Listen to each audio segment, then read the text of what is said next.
Hello, hello. Today we're going to talk about the full moon in Pisces. That will be coming up this September. So I will share my screen and we'll have some chats about the full moon coming up. Oh my God, I love that I'm singing because uh Pisces is the sign of um music and art and music and art and um things that we do to escape, right? So it has to do with also kind of like Leo being on a stage, right? Something that engages people in a fantasy world, right? Something that is not happening exactly in reality, but something that is happening in the dreamscape, right? The dream world. Think about a great book that you've ever read, right? A comic book, right? Where you're looking at the art and you're escaping into it. Or a great movie that you've seen, you're looking at the art and you're escaping into it, right? So Pisces is interesting for me because it's one of the harder ones of the zodiac for me to describe because it falls into my 12th house. And I've noticed that um, people who have suns or moons or rising that fall into another person's 12th house, for that 12th house person, it can make that sign a bit foggy, a bit challenging to understand sometimes, which I think is like super interesting. It's a pattern that I've noticed. So if you know that your 12th house is Pisces, then when you talk with Pisces people, it could maybe feel sometimes like it's hard to get a beat on them, or like you understand them on a almost spiritual level or unspeakable level. Like there is a uh an interesting almost knowing about them, but it's hard to put into words. I find myself floating in how do I describe this, when I'm trying to describe somebody else's sun, moon, rising that comes from my 12th house. And I've also noticed that other people, right? Let's say that Taurus is that 12th house sign for you, right? And somebody else's sun, moon, or rising falls into that Taurus house, and you're the 12th house person, and their sun, moon, their significant parts fall into that Taurus 12th house, for example. Then the Taurus person may have a hard time defining or getting a beat on the Taurus person. It's like I don't know, it just seems more mystifying. Also, we tend to idealize people that live in that 12th house too. So there can be a bit of like, oh my God, how are you so amazing? Oh my God, how are you? Like you put them on a pedestal. So that's something that I've kind of noticed about 12 houses. So, and Pisces being the sort of natural ruler of the 12th house, at least there's like massive Pisces vibes. So, how does one describe Pisces? I've heard Pisces described as a person who spawned in a video game and you wake up on the table and you're supposed to navigate this world. Good luck, right? That Pisces themselves feel a little bit lost sometimes, right? And then so they like to escape and they like things that help them to escape. The other interesting pattern that I've noticed about Pisces people is that if they are a Pisces male in particular, right? You identify as male and you're a Pisces, that person tends to have grown up in some kind of military or somewhat strict upbringing where they had to gauge the mood of the father a lot in order to navigate their surroundings. I know a lot of people who are Pisces who grew up like in the military, like they grew up moving around because their father was in the military in some way, or they were of service in some way, or perhaps their dad was like a pastor and they're a pastor's kid. Like there's something about a Pisces that had to learn how to intuitively serve, learn how to intuitively pick up on other people's feelings so that they could navigate sort of the space easier, better. Yeah, but picking up the mood. So Pisces is also a sponge. right? You're talking about a water sign. So anytime a drop of water gets put in, it gets absorbed into the wateriness that is Pisces. Um, Pisces has a lot to do with they really want people to be connected to each other. Um, they like church and they tend to like spiritual organizations that or they get really hurt by them, and then they've got to reconfigure how to operate from a spiritual, emotional, sensitive side again, because it can be disorienting. But spiritual things are a huge thing for Pisces. So on this full moon, you might be finding yourself being of listening to someone, right? Being of service and helping someone figure out the realities of their situation, of their compassion. Are you over giving? Are you giving your energy away to people who don't deserve you, right? Because Pisces wants to serve the collective spiritually, emotionally, right? There's a strong desire to save the collective, to be a hero in the collective's eyes and in their loved ones' eyes. Pisces also has massive experiences with misery, utter sadness when they feel like they've let loved ones down. And if they feel like they've let someone down, then they have a strong tendency to swim away. Pisces is the only water sign that does not have um, it's a fish. It's two fish. It's double bodied, right? So it's kind of like having two entities in one, and they've got to figure out the light and the dark, the yin and the yang, right? They have to figure out these things. As a part of their Pisces self calling, and it's not an easy one to do, right? But I've heard also that Pisces has a tendency to be good at knowing the right order of things. So that we're talking about like a hero's journey, right? There's usually an interest in the hero's journey and starting off, and um yeah, Pisces is very artistic. They tend to gravitate towards animals, dog people, Pisces are. They not that they don't like all animals, but I think the reason why that animals are important to them is there's a comfort. They're giving something. If you're petting a dog gives you back love, right? Like unconditionally, pretty much. So there's a special connection there, I think, for Pisces, because they can see how their intuition, because a dog can't talk to you, right? You're intuiting with that dog's feelings, emotion, right? It's like this intuitive, unspoken, um the tone of the voice matters, right? Like knowing that they understand this, that all these things matter without even thinking about it, right? Because Pisces isn't exactly thinking about how they're communicating. They're just doing it out of straight intuition, what they're getting in the moment.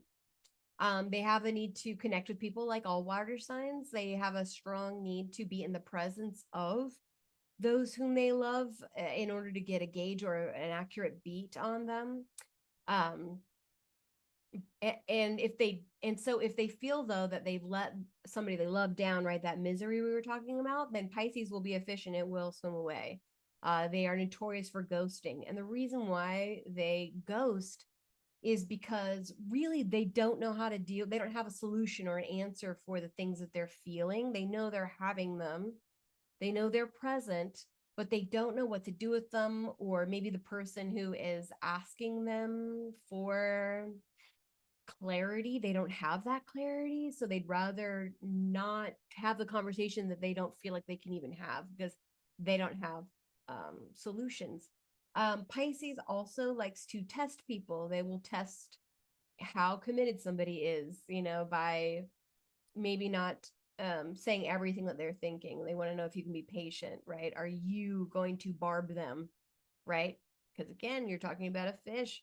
A fish has to be worried about getting caught, Pisces, and people want to catch Pisces fish, right? Pisces tend to be softer and sensitive, especially feminine Pisces, right? People identify as feminine Pisces. They're really sensitive, and so they really will struggle with giving you an answer.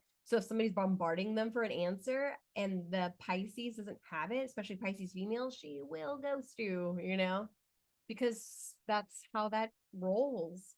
So looking at the chart for this, so Pisces is a mutable sign, right? There's three kinds, right? There's cardinal, the starters. Cardinals is Capricorn, Cancer, Libra, and Aries, right? So those are the cardinals. They start things, they're initiators. The fixed signs, which are and Aries. Aries is cardinal too. Sorry, four of them. The fixed signs, which is Taurus, Leo. Oh gosh, I always do this. Taurus, Leo, Aquarius, and Scorpio, right? Those are all the fixed signs. Yes, Scorpio. There's nothing like in Scorpio. This is all a bunch. So there's nothing in Scorpio on this full moon. It's all in Libra. It's all Virgo, Libra, and it's all Aries and Pisces. So that's kind of interesting. There's like a lot of that going on in the interesting. Okay. So things to note about this full moon. So you might be feeling more sensitive, able to pick up on other people's emotions. We have Saturn here, who's also in this sign. And then Saturn's a restrictor. Saturn gives kind of harsh realities. So we might be having to face some strong realities about feelings or about another's feelings at this time. And then we'll have a choice too. We've got Nessus here. So there's also then a choice to either abuse, like give in to the ways in which we've experienced abuse in our life, or or recognize the ways in which we are maybe emoting or responding or trying to affect someone else based out of how we've been abused in our life. So paying attention to, I'm having this trigger, I'm having this sensitivity, right? I'm having this moment of don't restrict me, of maybe having some kind of conflict with older people, older women, maybe even too, older spiritual women. I say that because Saturn gives older maturity and the moon gives women feminine vibes. And then Nessus. So, or we could also be maybe reflecting on ways in which our sensitivities obscure maybe ways in which we've been, abused in our life. But with Nessus, there's a misunderstanding, right? Nessus is where we feel misunderstood. So we might be feeling misunderstood, or our feelings might be feeling misunderstood. There could be a component here with that. Or perhaps you could be seeing the realities of maybe how somebody else's upbringing or, misunderstandings, right, are affecting you, right? Or really seeing how those things affect them on a sort of spiritual, unspoken level. We've got Neptune here, and these two are right next to each other. Hello, full moon, 25 degrees. And then we've got Neptune here, 28. Those are close. That is some strong escaping there. So Neptune is one of the rulers. It's like a modern day ruler of Pisces. And so you might be getting psychic downloads at this time. You might be getting like these emotional, intuitive hits. You might be having dreams. Everybody might be having sort of a collective dream or dreaming about similar things. But Neptune is, definitely about dreaming, definitely about another level of sort of, I don't know how I know, but I know. I don't know how to put it in words, but I know. At least Mercury is in Virgo over here and the sun. So we might have an easier time putting into words the things that we're intuiting, right? Because these two are across from each other. So that could be a thing. It might be a great night to put into words, sort of how we need to have more boundaries in our relationships that feel so close, they're intuitive and psychic. Just because you know how someone will react to you or might react badly to you doesn't mean that you need to shut the fuck up. You know what I mean? Like, that's not what it means. So, like, having that in your mind, maybe even like writing out those feelings, writing out poetry. Oh my gosh, if you are a musician, if you are a poet writer, if you have been trying to put into words things that you've been picking up on intuitively, this would be a good time to write those things out. Holy Libra, look at all this Libra, y'all. We've got Venus in Libra. I mean, that's awesome sauce. She's at home. So there's an opportunity here for relationships. So relationships are definitely going to be big for everyone at this time. So especially for cardinal signs, right? So pay attention. Um, Libra, Aries, they're next door neighbors, right? So it's like a quincunx. So it's kind of like it could feel a little more obscure for cardinals as to how to put into words things, because it's like it's that next door neighbor energy. And then yeah, so and then the other cardinals, which is Cancer, Capricorn, right? There's a little more visual on those things.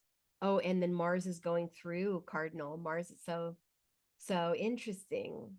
That's like home stuff. So relationships at home, you know, people that you live with could be coming to light, and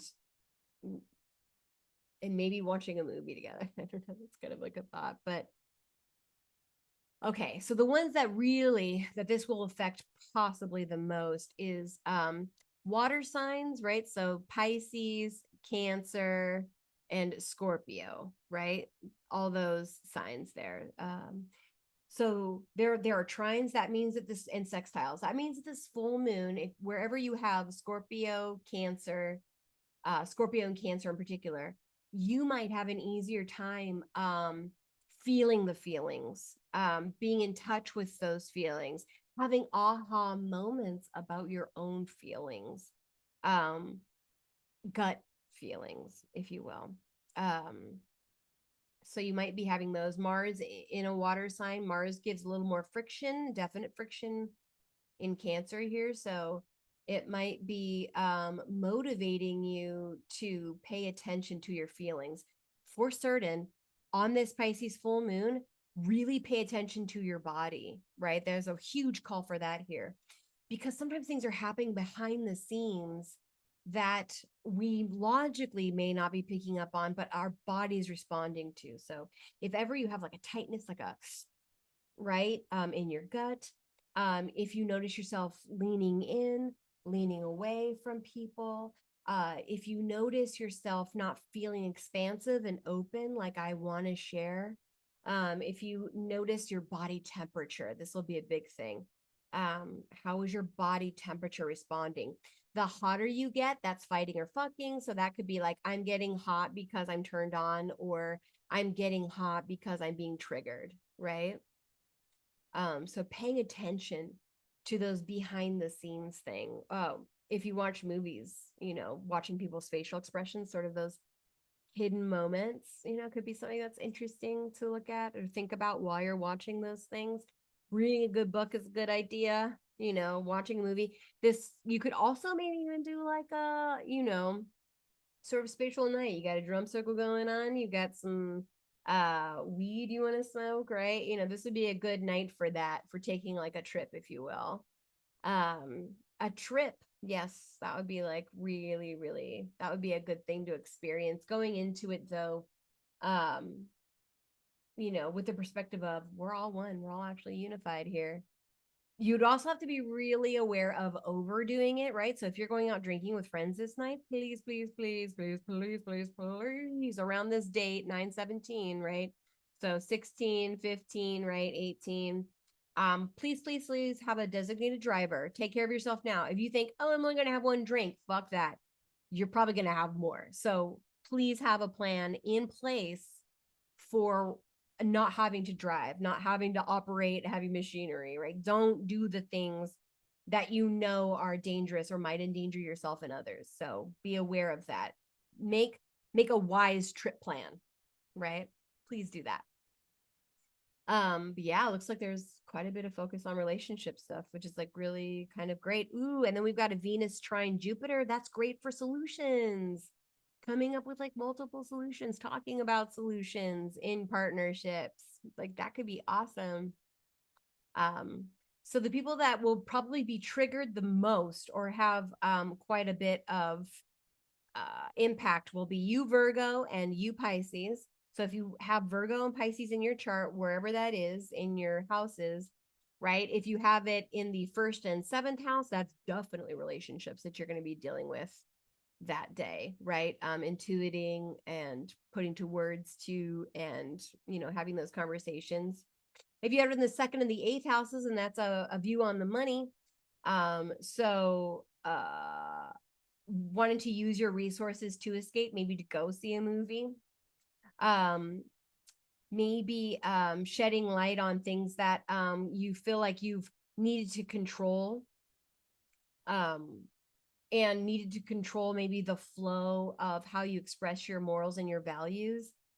So this could be have some clarity on what your ethics are, what your values are, what you would spend money on, what you wouldn't spend money on. If you have Pisces in the Pisces Virgo in the third and the ninth houses, then that's a look on spirituality there. That is a look at um that would be a look at being online, things that you're reading, intuiting sort of via things online. Ninth house is laws and religion. So maybe if you were in like a teacher this day, maybe in their classroom you might watch a movie and then like talk about it, right? Like there's all kinds of things. But the third house has to do with siblings. So you might be having conversations with siblings at this time. Ninth house, you might be having higher education, higher minded things, right? Coming up at this time. So all those things there. If you have it in the 10th and the fourth house, that is like working from home, right? And your legacy. So thinking about how your home life affects your legacy and your career. Um, it's like home versus business, right? So work-life balance relationships maybe popping up for you at this time. How to have better, hopefully better, or maybe you have to have a discussion with your self, or maybe you need to talk out loud, right, with those who you work with. Maybe things that you've been picking up on intuitively, you're able to hopefully express those things better. I feel this, right? Using I feel sentences. But so the focus would be on home and career. If you have the Pisces and Virgo happening in your 11th and your 5th house, that is friendships and wider community and hopes and dreams. And the 5th house is joy and creativity and the things you want to see in the world, and it's children. So friends and children will have the focus there. You may be finding yourself intuiting more about what your children are saying or thinking, or what friends are saying or thinking, what your community at large is saying, thinking, the health of your community, right? And the feelings of home, or the health of your children, right? If you have Virgo here and Pisces here. And then relying on the compassion of your community to help you with your children, right? So that's sort of the axis that we're talking about there. Um, and then, yeah, if you have it in the 12th and the 6th house, this is service, right? Intuiting the accurate amount of service. This will be a really big hit. This will be really influential if you have an Aries rising, which I totally have. So really interesting. So this will very much impact your dream life. This will very much impact your intuitive relationships. This will very much impact your mental state, your mental health. How can your mental health be better with an increased amount of spiritual health? It's like themes that you have to give. So if you have it going on in those houses, those are the ways in which it would impact you. If you have a mutable sign, so if you are a Gemini and a Virgo, right, and a Sagittarius, Pisces, right? Listen up. This is squaring you, right? This is squaring Sagittarius. So you will feel motivated to do something, to tell truth, perhaps. Speak the truth out loud for what you're intuiting and feeling. So you might be feeling triggered or inspired to do things like that this day, the squares. And then between if you have Gemini here, then this is happening in a square to you. So you're going to feel motivated, like you have to do something about the things that you're intuiting when you're in conversations with people, right? Having to read between the lines and, sort of choose the higher ground, if you will, if you have, Gemini and Sagittarius placements, and then choose the higher ground too if you have the Pisces Virgo placements. But yeah, so those will be in triggered. So the ones that have the highest amount of triggering is Virgo and Pisces, because those are in opposition, right? That's having to be two things at one time, having to find balance between being of service compassionately and intuitively, and then being of service in a practical way, a more medical way, a more precise way. Both want to be of service. One wants to be a spiritual, I give holistic medicine. And the other one can be like, I also give holistic medicine, but then also try this, say this 5 times, like do that 5 times, as like a general example. So be expected to have some things happening for you if you have a Virgo and Pisces, and be expected to have to do something if you are have a Gemini, and if you have Sagittarius in your chart, right? Wherever that is, that's the place that's going to have a square, some kind of friction, some kind of choice, where you choose to either be enlightened or get into it in a way, right? Choose the higher ground or not. So just be aware of that. And it doesn't have to be a bad thing. It's never as dire as we think. It is in the health departments here. So also we could be experiencing some death and rebirth themes happening here too. Health things coming up for people. Health, mental and physical could be coming up for people. But yeah, and then Jupiter's in Gemini, so there's solutions here for you, Gemini. That's good. Now we see how this moon right here, this full moon is happening at 25 degrees. So if you know the degrees of your chart, if you have any planets that are within like 20 degree decan, like last 10 degrees of any sign, then this will be hitting you more. If you have a 25 degree anything, then this is really going to hit you more, right? Then it's really going to be potent. So being aware of that, that there's potent sign. If you have Pisces people in your life, Pisces loved ones, know that this could be a big time of big emotions for them, a big time of big triggering for them. So understanding that if you can hold space for your Pisces loved one while they're going through this big emotions or big feelings, big triggers, right? If you can do that, that would be like super awesome. That is all I have for you today. Thank you so much for joining me on this call as my son walks right through it. Whatever. It's a thing. Okay, I will see you all later. Be patient with your Pisces. Be intuitive. Lean into the highest self.